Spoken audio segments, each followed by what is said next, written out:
September 20th, 1066. The Battle of Fulford, outside the walls of York. At dawn, mist rises from the River Ouse as 8,000 hard-bitten Vikings under Harald Hardrada stare across a marshy field at 15,000 English warriors rushing to stop them. Shield walls glisten with dew, war horns echo over the wetlands.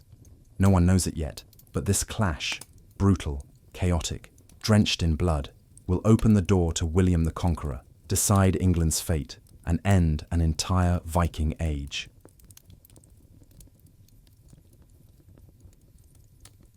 Harald Hardrada was 15 years old when he learned what it meant to lose everything. At the Battle of Stiklestad in 1030, he fought beside his half-brother, King Olaf, and watched the Norwegian king fall beneath a storm of axes and spears. The boy Harold took an axe blade to the throat and collapsed into the blood-soaked grass, left for dead among the corpses. But he survived. Barely. He crawled from that field with a scar that would never fade and a hunger that would consume the rest of his life. He fled east, into exile, into legend. For 15 years, he wandered, a displaced prince with nothing but his sword and his rage. He became a captain in the Varangian Guard, the elite Byzantine warriors who defended emperors in Constantinople. He fought in Sicily, in Bulgaria, along the shores of the Mediterranean. He burned ships, crushed rebellions, plundered cities. He became the kind of warrior men whispered about in mead halls, a giant of a man, 6 feet tall or more, with arms like oak beams and a voice that could shatter courage. He returned to Scandinavia, wealthy beyond measure, dragging chests of Byzantine gold behind him. By 1046, he was king of Norway, but it was never enough. He was now 51 years old, grey in the beard, scarred across every inch of his body, and still hungry, still restless. Because Harald Hardrada believed, deeply, fiercely, that the throne of England belonged to him, not by conquest, by right. Years earlier, King Magnus of Norway and King Harthacnut of England had made an agreement. If either died without an heir, the other would inherit both kingdoms. Magnus died, Harthacnut died, and yet England had gone to Edward the Confessor, and now to Harold Godwinson, a man Harold saw as a usurper, an upstart, a thief. So in the summer of 1066, when Tostig Godwinson, Harold's own exiled brother, came to Harold with promises of northern support and English discontent, the old warrior saw his moment. One last campaign, one last throne, one last chance to claim what destiny had denied him 36 years earlier on a bloody field in Norway. He gathered his fleet, 300 longships, 8,000 of the hardest, most battle-tested warriors in the north, veterans of a dozen campaigns, men who had followed him through fire and storm. They set sail for England in September, cutting through cold northern waters like a blade through flesh. Hardrada stood at the prow of his flagship, the wind whipping his greying hair, his eyes fixed on the horizon. He did not know he was sailing toward his own doom. He did not know this invasion would fracture English history like a stone through ice. King Harold Godwinson stood on the southern coast of England, staring out at the sea, waiting for an invasion that hadn't come. All summer, he had kept his army mobilized, his eyes locked on Normandy, where William the Bastard was building a fleet and sharpening his claim to the English throne. Harold's men were exhausted, supplies were running low, the harvest couldn't wait forever, and still William did not come. So Harold made a choice. In early September, he dismissed the southern fyrd, the citizen militia, and sent them home. The crisis, he believed, had passed. The invasion season was ending. William had missed his window. He was wrong.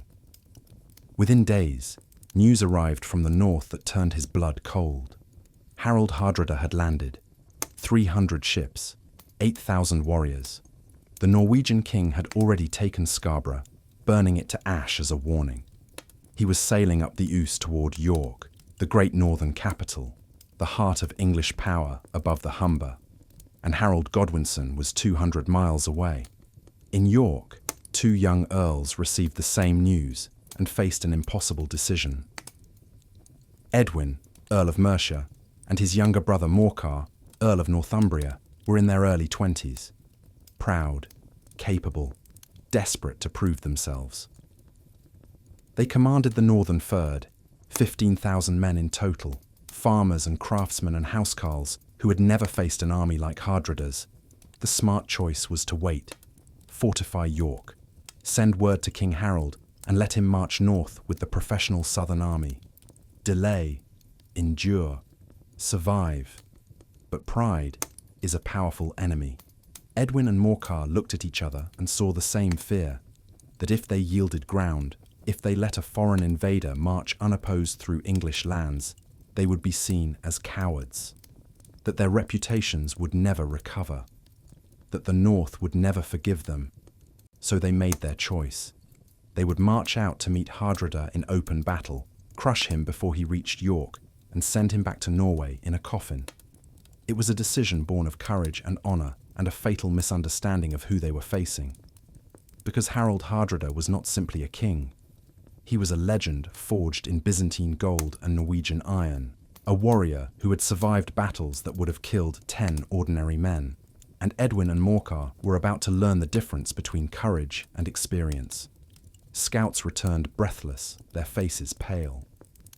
The Viking host was far larger than anticipated. Hardrada's warriors weren't raiders.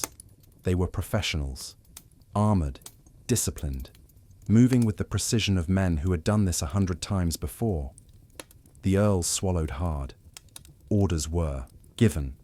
The English army began to march south from York, toward a stretch of marshy ground along the River Ouse, toward Fulford. The battlefield was a death trap waiting to spring. South of York, where the River Ouse curved like a serpent, there lay a narrow corridor of firm ground squeezed between the river's edge and a vast, treacherous marsh called Germany Beck. To the untrained eye, it looked defensible, a tight choke point where numbers might not matter, where 15,000 Englishmen could hold against 8,000 Vikings. But the land was deceptive. The marsh was soft, waterlogged, riddled with hidden channels that could swallow a man in armour. The tide was rising, and the morning mist hung so thick you could barely see 50 paces ahead. Edwin and Morcar deployed their forces on the eastern bank, their right flank anchored against the river, their left stretching toward the marsh. It seemed solid. It seemed safe. But what they didn't fully understand, what they couldn't see through the fog, was that the ground they'd chosen was slowly becoming a cage. As the tide crept higher, the dry land would shrink. Retreat would become impossible. They had chosen a place to make a stand, but they had also chosen a place to die. The mist began to thin, and then, through the pale grey curtain, shapes emerged. Massive shapes. The Vikings came forward like a moving mountain, shields overlapping in a wall of painted wood and iron, spear tips glinting dully in the weak morning light. War horns sounded, deep, guttural, primal. The sound rolled across the marsh like thunder. The English warriors tightened their grips on their weapons, muttered prayers to saints and old gods alike, and felt their guts twist with the oldest human fear. The knowledge that violence was coming and there was no escape. At the centre of the Viking line, a banner rose higher than the rest. It was black as midnight, embroidered with a white raven, and it had a name, Land Waster. Beneath it stood Harald Hardrada himself, a towering figure in mail and helm, his voice booming orders in Old Norse. His warriors responded with a roar that made the ground tremble. They beat their axes against their shields in rhythm, a slow, terrible drumbeat that announced their approach like the footsteps of fate itself. Edwin and Morcar looked at each other across the English line. Their faces were pale but determined. They raised their own banners. The English feared braced, shields locked, spears lowered. The two armies stood motionless for a heartbeat, separated by 100 yards of muddy ground, and the terrible certainty of what was about to happen. Hardrada raised his arm. The drumbeat stopped. Silence fell like a guillotine. And then he brought his arm down, and 8,000 Vikings surged forward with a scream that shattered the morning air.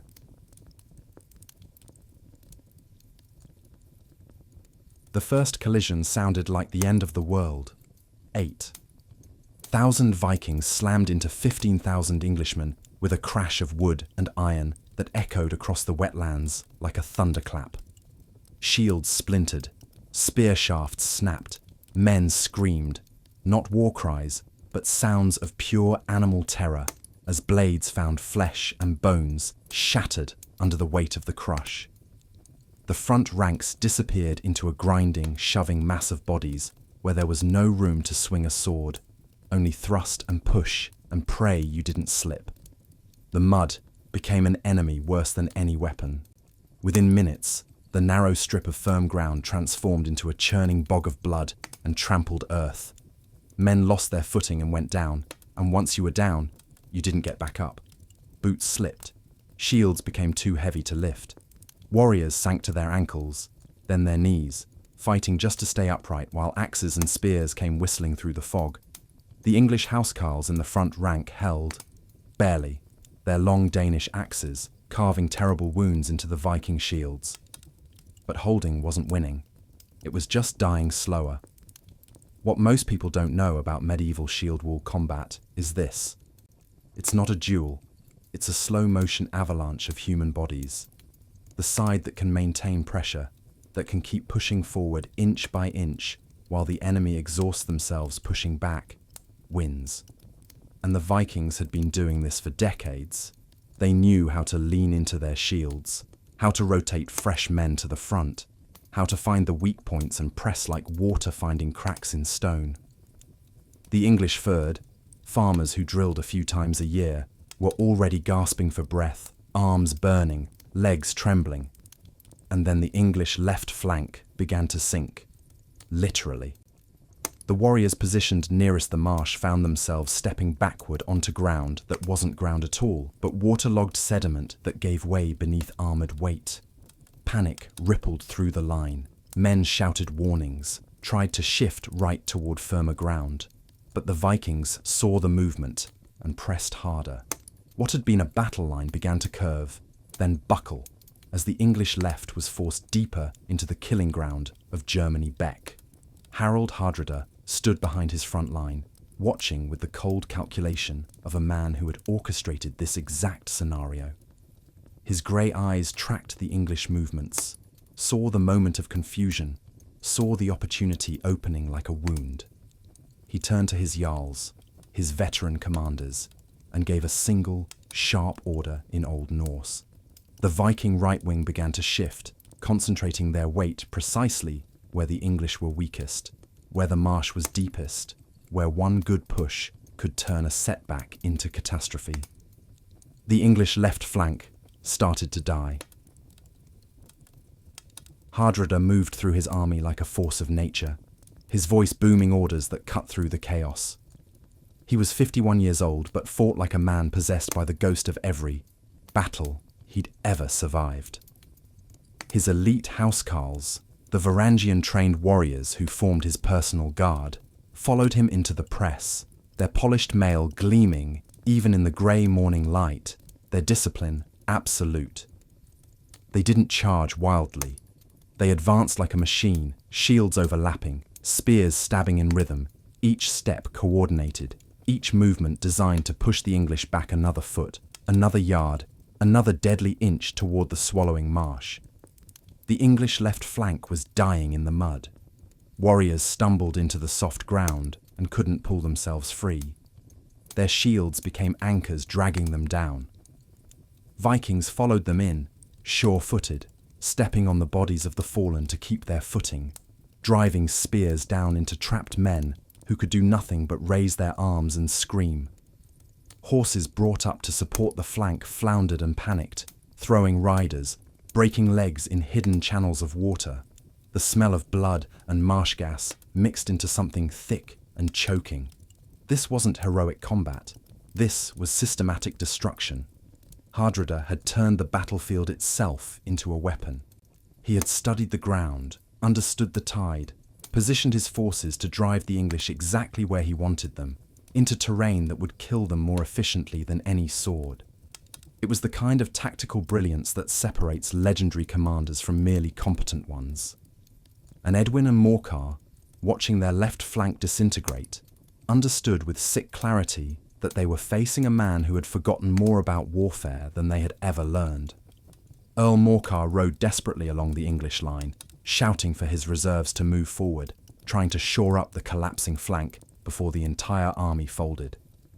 His brother Edwin, commanding the centre, saw the same danger and committed his own reserves, the last fresh troops they had.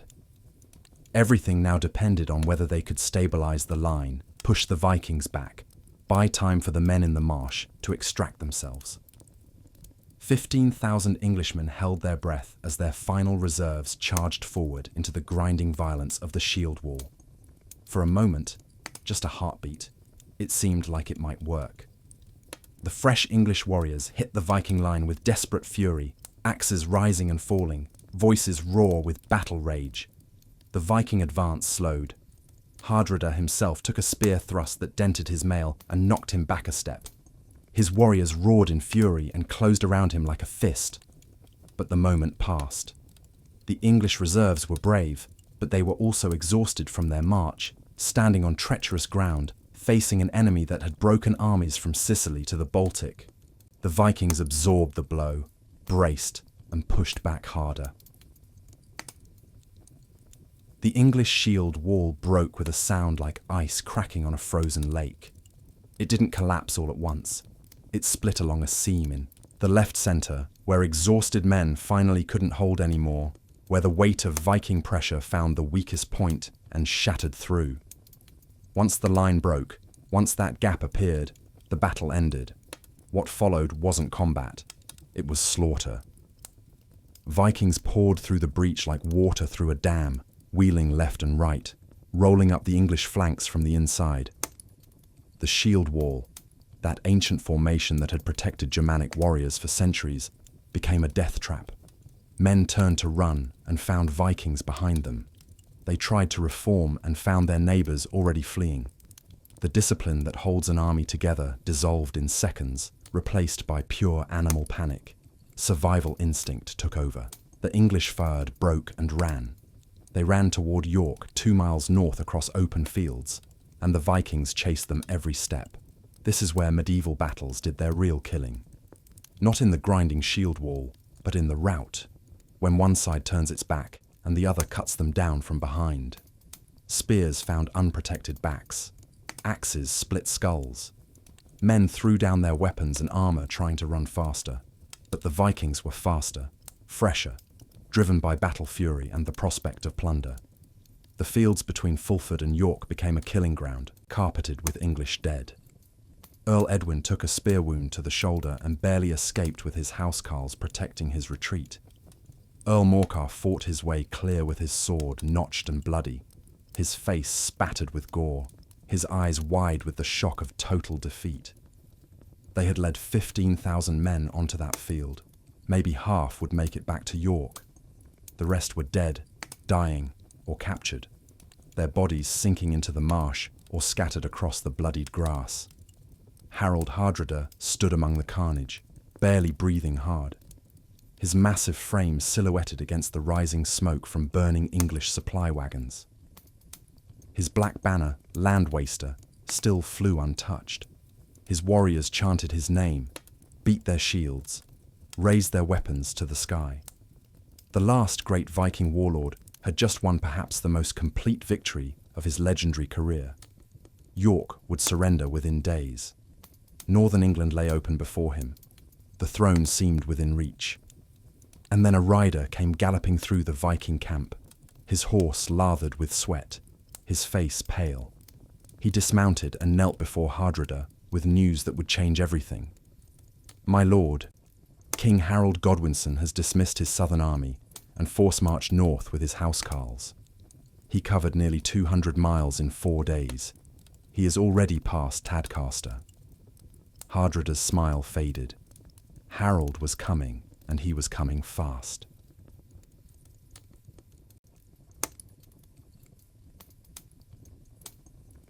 Victory tasted like honey and ashes. Harald Hardrada rode into York on September 24th, 4 days after Fulford, and the city surrendered without a fight. Why wouldn't it? The Northern. English army lay broken in the marshes. The Earls had fled. The gates swung open and the citizens came forward with hostages and promises of tribute. Hardrada accepted with the graciousness of a man who believed destiny had finally caught up with him. He negotiated terms. He set a date for the formal handover of hostages at Stamford Bridge, a village 7 miles east. He allowed his warriors to rest, to celebrate, to strip off their heavy mail in the unseasonable September heat. This single mistake changed English history forever. Because while Hardrada's army sprawled across the countryside, exhausted from Fulford and lulled by the illusion of total victory, King Harold Godwinson was completing one of the most extraordinary forced marches in medieval military history. He had received word of the invasion while still in the south and immediately mobilized his professional housecarls, the elite warriors who formed a backbone of English military power. Then he marched. Not at a normal pace, not with baggage trains and supply wagons, but at a pace that defied belief. Nearly 200 miles in 4 days. His men slept in their armor, ate as they walked, left stragglers in their wake. Harold drove them like a man possessed because he understood what Hardrada did not. That time was the real enemy. Every day the Vikings remained in England. They grew stronger, more entrenched, more legitimate. Every day Harold delayed, more northern lords might bend the knee to the Norwegian king. So he marched through day and night, his army a column of exhausted, determined men who trusted their king enough to follow him into hell itself. On September 25th, while Hardrada's warriors lounged by the River Derwent at Stamford Bridge, many without armor, some even swimming in the late summer heat, Harold's vanguard crested the ridge overlooking the valley. The Vikings saw them and froze. For a moment, nobody moved, and then someone in the English ranks recognized the royal banner, the fighting man, and a shout went up that rolled across the valley like an avalanche. The king had come. Hardrada turned and stared at the ridge filling with English warriors, thousands upon thousands of them, fresh and armored and hungry for revenge. His face went pale. His jarls shouted frantic orders, calling men to arms, searching desperately for mail and helmets left behind at their camps. The battle was lost before the first spear was thrown, because Fulford's victory had made them careless, confident, vulnerable. The last great Viking warlord had walked into a trap of his own making. What happened at Stamford Bridge wasn't a battle, it was an execution. The Vikings fought with the desperate courage of men who know they're already dead, forming shield walls without shields, standing in mail shirts they'd grabbed at the last moment, or fighting in nothing but tunics and trousers. They held a narrow bridge over the River Derwent for precious minutes, buying time for their scattered forces to regroup. But Harold's army was relentless, professional, and absolutely pitiless. They had marched 200 miles for this moment. They had heard the reports from Fulford. They knew what these Vikings had done to their countrymen in the marsh. Harald Hardrada refused to die cowering. The old warrior strapped on whatever armor he could find, grabbed his great two-handed sword, and led a countercharge that became legend even as it unfolded. He was 51 years old and fought like a man half his age, cutting through English warriors with terrible efficiency, his voice raised in the old Norse battle songs he'd sung in Byzantium 30 years before. For a few heartbeats, his sheer presence held the Viking centre together through force of will alone. Men who would have broken rallied to him. Men who were dying found the strength to raise their weapons one more time. And then an arrow found his throat, not in close combat, not in some heroic duel, but from distance. A nameless English archer loosing a shaft that ended the saga of the greatest Viking warrior of the age. Hardrada clawed at the arrow, tried to speak, and collapsed into the blood-soaked grass. His black banner, land waster, fell beside him. The Vikings saw their king die, and something broke inside them that courage alone couldn't repair. Without Fulford, this moment never happens. If Hardrada hadn't exhausted his army in the marsh, if he'd been able to rest and regroup properly, if he'd kept his warriors armoured and alert, Stamford Bridge might have been his second victory instead of his grave. But Fulford had bled him, had tired him, had given him just enough success to make him vulnerable. The battle that seemed like his greatest triumph had actually been the first step toward his destruction. The slaughter continued until sunset. By the time the killing finally stopped, the Vikings were annihilated. Of the 8,000 warriors who had sailed from Norway burning with dreams of conquest, barely enough survived to fill 24 ships for the journey home. The Viking Age, that centuries-long saga of Norse expansion and terror, effectively ended in a field beside a river in Yorkshire. But Harold Godwinson had no time to savour his victory. Even as he stood among the carnage, even as his men looted Viking corpses and sang songs of triumph, a messenger arrived with news that turned his blood to ice. William of Normandy had landed on the southern coast. Harold Godwinson marched south with an army of ghosts. His warriors had fought 2 massive battles in 5 days, marched nearly 400 miles in total, slept in their armour, eaten whatever they could scavenge. They were still breathing, still moving, but they weren't soldiers anymore. They were exhausted men held together by loyalty and willpower and nothing else. The housecarls who had formed the unbreakable core of English military power were shadows of themselves. Some had wounds from Stamford Bridge that hadn't healed. Others simply moved with the mechanical numbness of men pushed past the breaking point. They reached Hastings on October 13th and took position on Senlac Hill the next morning. And there, on October 14th, 1066, Harold's exhausted army faced William the Conqueror's fresh, well-rested Norman force. The English fought with magnificent courage. Their shield wall held for hours against Norman cavalry charges and arrow storms. But exhaustion is a wound no amount of bravery can heal. When the final Norman assault came, when William's forces finally broke through the English line, Harold's warriors simply didn't have anything left to give. The king himself died with an arrow to the eye, or was cut down by Norman knights, depending on which account you believe. And the English army shattered. The Battle of Hastings ended Anglo-Saxon England. William became king. The Norman Conquest reshaped English language, law, culture, and governance for centuries. It's one of the most famous battles in history, studied in every school, depicted in tapestries and films and books. But most people never learn about Fulford. Most people don't know that 3 weeks before Hastings, in a marsh outside York, the fate of England was already being decided. Because without Fulford, the dominoes never fall. Without Fulford, Hardrada never grows overconfident. Without Fulford, Harold never exhausts his army in the north. Without Fulford, he arrives at Hastings with fresh troops and perhaps defeats William before the Norman dynasty ever begins. Fulford was the quiet battle, the forgotten slaughter, the hinge on which everything turned. It ended the Viking Age in a single afternoon of blood and mud. It exhausted the last great Anglo-Saxon king before his final stand. It opened the door to William the Conqueror and changed the course of English history forever.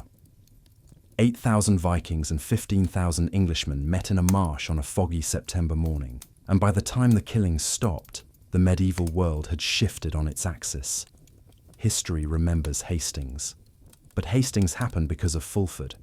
And on that marshy field beside the River Ouse, beneath Harald Hardrada's black banner and the desperate courage of 2 young English earls, the world changed forever, even though most people would never know it.